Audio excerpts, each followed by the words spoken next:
You're listening to That Home Loan Hub. I'm Zibuni Salimova, here to make home loans and property investing simple, smart and stress-free. Let's get you closer to your property dreams. All right, Builder's Report. Let's break it down, what it means, what does it look like, and what sort of words to pay attention to. I've got Evan back in the house. Hello, Evan. Hi. So, Builder's Reports. Yeah, so Lots of headlines. lots of headlines. So our builders reports, they cover everything to do with a dwelling and property: exterior, interior, roof space, subfloor, and site, including moisture as well. When it comes to explaining what issues are or risk areas or just general maintenance, when we write sections in the report, they're usually classified under different areas and different terms. So something may be a cosmetic issue, and that could typically be like minor cracking to the interior for wall linings, a little bit of paint deterioration. We're not going to include that if there's no issue. So unless there's potential elevated moisture detected in areas or significant cracking, then those are cosmetic issues, and we're there to talk about significant defects, maintenance. Those are the big issues that we want to kind of pull up in a report. When it comes to minor maintenance, so these are items that maybe paint deterioration to timber joinery.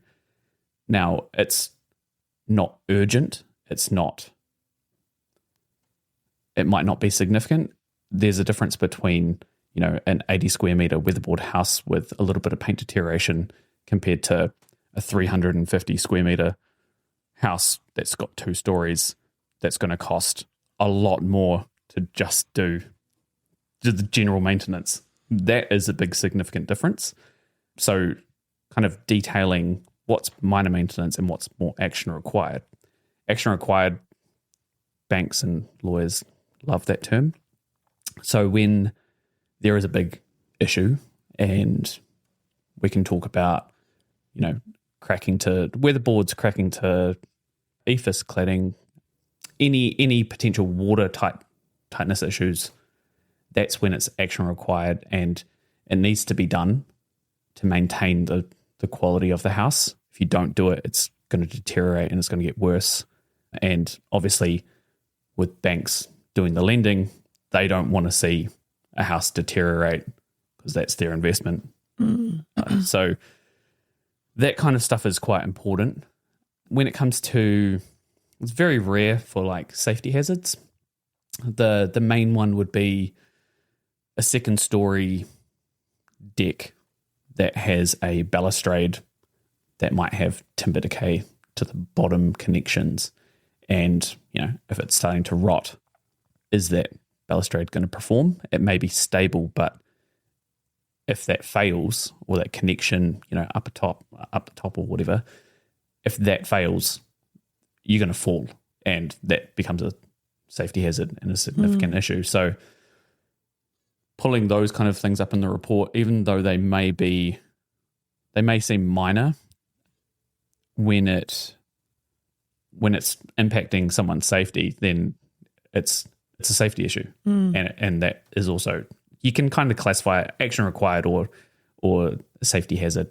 Either one kind of works. It depends on, what the type of fall is. If there's a lower roof and you can like kind of bounce down the roof as you fall, maybe it's action required. But, if it's a 9 meter drop, yeah, it's probably safety. It kind of depends on how you interpret it. And then further investigation, that's when we can't kind of pinpoint something. That's usually with potential elevated moisture areas, or there seems to be some deterioration and we can't get to a certain area. So potentially internal gutters, maybe we can't get up to see it. And, even if we've got drones, maybe it's raining on the day, and so we can't actually fly our drone up and we can't actually inspect that area. We want to make sure that that does get inspected prior to, you going unconditional or settlement date or whatever. And it doesn't matter who does the inspection. You can call us back. You can get a roofer or builder, whoever it kind of pertains to, then yeah. Okay. What I'm curious about is how correct AI is sometimes. Like, because what I see is people get the builder's report, they don't really read it themselves fully to understand it, and then they just chuck it into AI, and they go, "Hey AI, tell me, what do I need to pay attention to?" Have you done that yourself to see if it comes back with and how correct it is? Yeah, I mean, AI is a great tool and it's a great summarizing tool.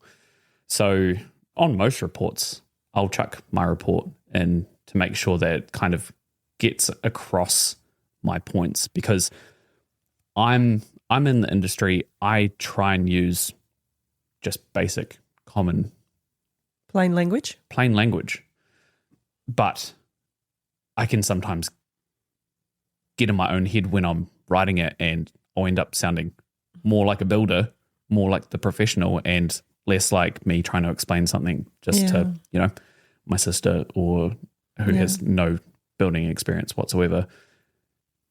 So me putting it into AI to evaluate it, I guess, making sure that it's getting the point across, then... Do you actually give it instructions? Please explain it like I would explain to my sister. No, I mean, that would be more for like if I was going to use AI to write answers. Yeah. This is more towards like just reviewing. I'm just pulling your leg. Yeah.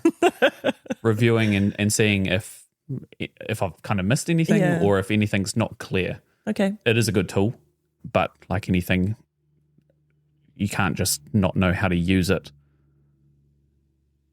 and expect to get the results. Yeah. It's like, you wouldn't trust a painter to build you a house. Yeah. Like wrong tool sets. So, you got to ask AI the right questions, and I'm no expert on AI, but it definitely is useful in some aspects. Okay.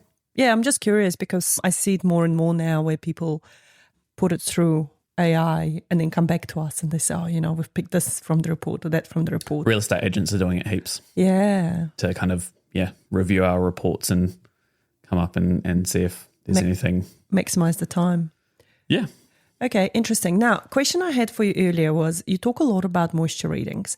What about electrical stuff? Like, do you actually also test electrical, like power points and things like that during your report? No, unless it's a new build and I can factor in that time. If I test one PowerPoint, I should be testing every single PowerPoint. But what's to say that there aren't hidden PowerPoints behind dishwashers, behind ovens? I'm not a licensed electrician. Mm-hmm. I do have a tester that I can plug in, and it'll tell me if it's earth and if it's working correctly, and it'll blink a different color if it's something wrong. I just mainly check to make sure that the lights are working. I identify where the fuse board, meter board, if I can see where the earth cable is, the type of wiring involved. So if it's older style wiring, then there is a vulcanized Indian rubber cable. That's a safety hazard because it can light on fire. It's got like a fibrous sheath to it. So that's not great when you talk about older houses that have scrim in the walls. Yes. So one thing can lead to another, and then all of a sudden your house burns down. So just identifying what type of wiring, and I'll leave the proper assessment up to a professional. If I feel like it needs to be assessed, then I'll say, get a Sparky in to have a look at it. Okay, that's good to know because, again, like with some older houses with insurance, it's really hard for us to get insurance for the clients if the house is 1920s or older. And I do find every now and then we'll come across a property that has been fully rewired, fully replumbed, Piled. Yep. Thank you. I was like, what was that word? Repiled. But the insurance still wants us to do, they want the client to go and get electrical certificates and things like that to make sure that it has all been fully ticked off. Because as you say, like all it takes is really one spark and screen paper. Off it goes.